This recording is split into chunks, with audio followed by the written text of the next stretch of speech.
कि तहार मिक्सी हमार मिक्सी बड़ा देखी तो मैं लड़का खुश बड़े यात्रीगण भी खुश हैं कि दोनों के मिक्सी काला काला प्राइस में वो मिक्सियो बहन से सुना होता नहीं कि हमार पीसे नरम मसाला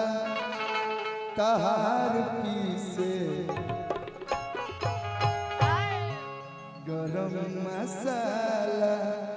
सही पीसत रही लोग सही। देखिए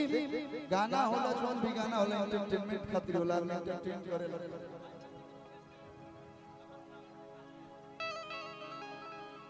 जी तनी मनी हल्का सा पीछे हट चल इन्हें देखे में दिक्कत होता कैमरा वाले भैया बैठ जाओ।